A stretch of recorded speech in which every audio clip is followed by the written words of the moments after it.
Two Western journalists, the American foreign correspondent Marie Colvin and the French photojournalist Remy Ochlik, have been killed in the Syrian city of Homs.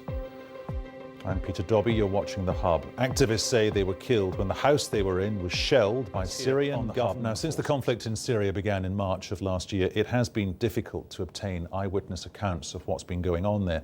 Much of the evidence, videos, uploaded by civilian journalists onto the internet. In recent months, some international journalists have been able to get into Syria, but few have remained. On Wednesday, two of them were killed in the ongoing bombardment of Homs by regime forces.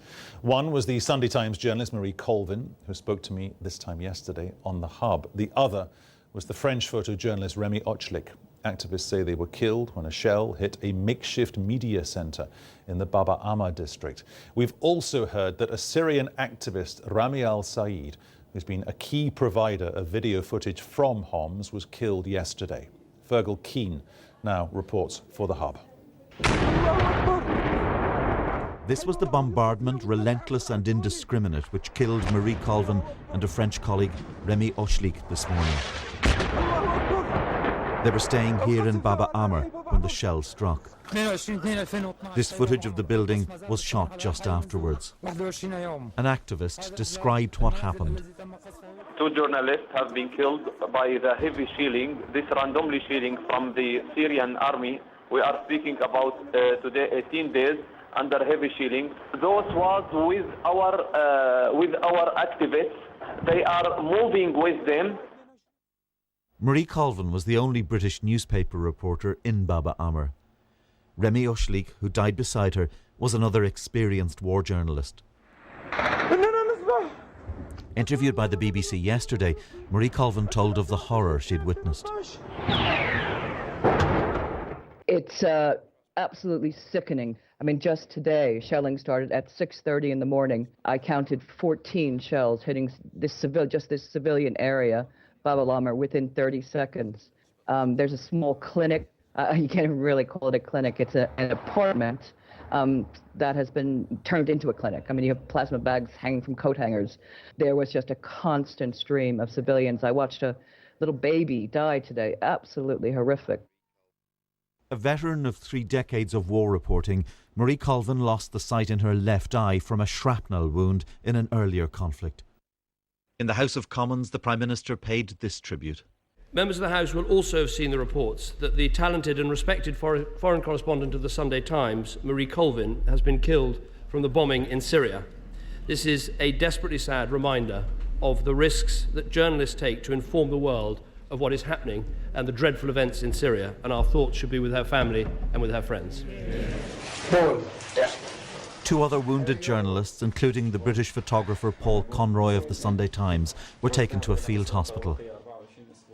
The newspaper's editor said Marie Colvin believed reporting could curtail the excesses of brutal regimes and make the international community take notice. Marie Colvin was a generous and humane colleague, but above all brave. Her last written words to a friend were, "Feeling helpless, we'll keep trying to get out the information." Well, as Fergal was reporting there, the world of journalism and politics digesting the news that Marie Colvin lost her life in the early hours of this morning in Homs. We've also been getting some reaction just in the past few minutes from her family in the United States. The Associated Press being invited in, along with other broadcast outlets, to do an interview with Marie's mother, Rosemary Colvin, in East Norwich in New York State. Her mother said to assembled reporters, "The reason I've been talking to all you guys is that I don't want my daughter's legacy to be no comment, because she wasn't a no comment person." Rosemary Colvin continued to say, her legacy is be passionate and be involved in what you believe in, and do it as thoroughly and as honestly and fearlessly as you can. Marie Colvin is survived by her mother, 2 sisters and 2 brothers.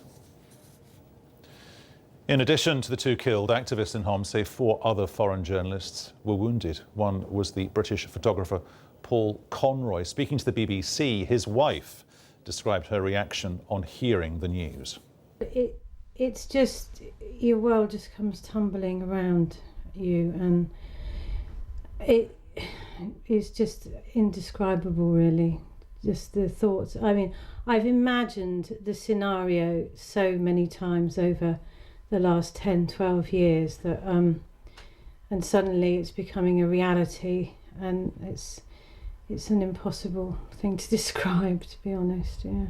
Well, we've also heard that the Syrian activist Rami al-Said, well known for providing video footage from Homs throughout the uprising, was killed in a separate incident on Tuesday. We can listen now to a clip from one of his recent videos. Today is one of the worst days of the revolution in Baba Amr. We are being shelled non-stop. We expect to be made martyrs or injured at any time.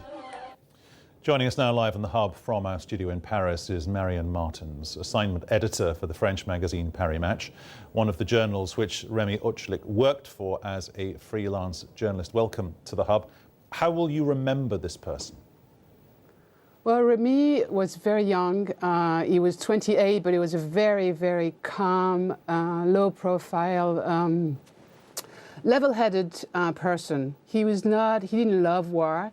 He loved photography. He loved going to places where things were happening, and we're all very sad. And we all, his partner works for Paris Match, and we just thought he was a wonderful human being. What is it? It's not an easy question to ask you this, Marion, I guess. What is it about these people that takes them beyond being adrenaline junkies? They need to be there, and it's not about them, it's about what they're witnessing. They need to be engaged with that and to get that information out there. Yeah, it's their job. You know, Rémi worked for Paris Match in Libya, and he got a World Press Award for it. He was very proud of. I think they want to go where things are happening and be witnesses and eyewitnesses, and I think it's really what drives them.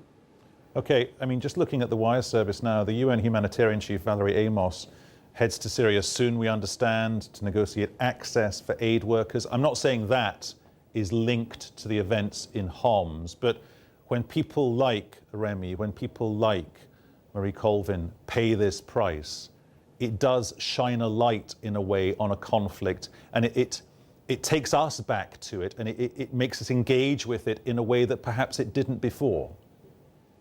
Exactly, and their work was really with the civilians. And I mean, Rémi arrived just last night, and he didn't have a chance to take the photos he wanted to take. That's really sad. But his job and his work in Libya or in Haiti or in Congo was always with the civilians and talk about, show what's happening to them. So I think it's really important.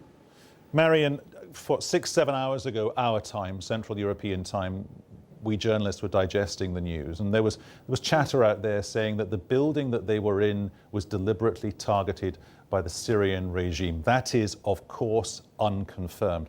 There is, however, just in the past half hour or so, one claim from a Libération journalist saying, yes, we were being targeted. Are you hearing that where you are? Exactly. It's what Jean-Pierre Perrin from Libération, who was just in Homs, was saying. It's a possibility. I mean, you see what this regime is doing to its people. You know, it wouldn't be surprising. Okay, Marion Martins there with Paris Match in our Paris bureau. Many thanks. And just to reiterate that news that we were just discussing there with Marion Martins from Paris Match, the UN humanitarian chief, Valerie Amos, Baroness Amos, will head to Syria soon, we understand, according to the Reuters news agency, to negotiate access for aid workers. That's according to a UN spokesman being quoted by the Reuters news agency. We'll track that element of the story, of course, for you here on The Hub. We'll be talking about the opposition Syrian National Council's plans as well for safe zones for Syrian citizens.